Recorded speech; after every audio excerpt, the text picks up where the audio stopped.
ចាំមើលថាកីឡាកររូបណាដែលជាអ្នកមានសមត្ថភាពយកទឹកប្រាក់នេះ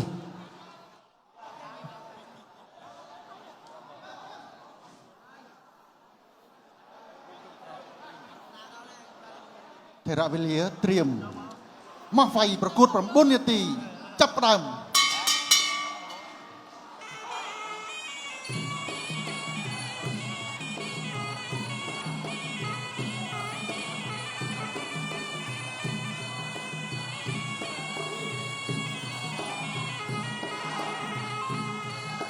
បាទនេះបាទជ្រុំជើងសេះចូលពី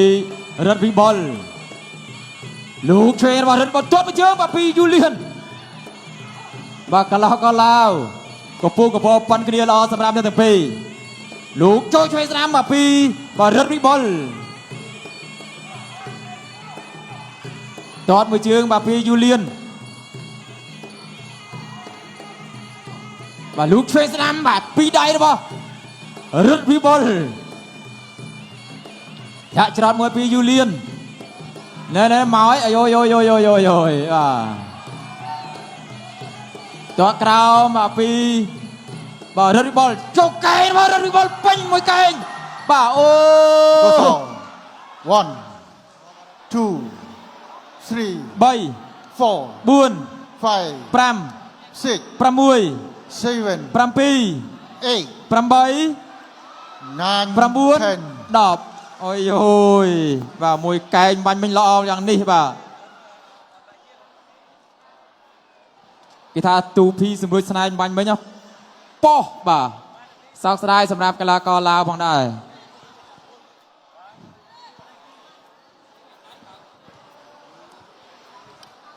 ប៉ះបាទលោកអាញាកដាលជំនាញខាងច្បាប់ម៉ាហ្វាយផងជិលយូនេះរូបវងប្រច័នលោកពីដៃបាទពីរិទ្ធវិបុលឆ្វេងស្ដាំមួយទៀតទាត់មួយជើងនេះកែងកន្លែងនេះមួយបាទពេញ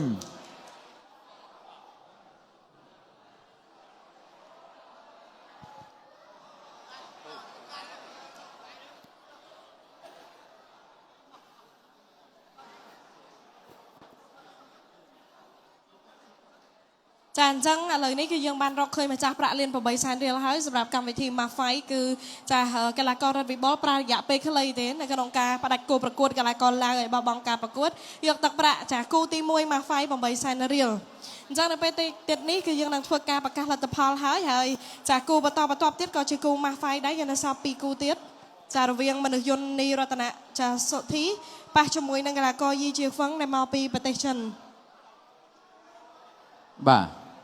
អញ្ចឹងលឿនសម្រាប់គូទី1បាញ់មិញបាទកម្ពុជាប៉ះជាមួយនឹងឡាវខ្ញុំបាទសូមប្រកាសលទ្ធផលជាផ្លូវការតែម្ដង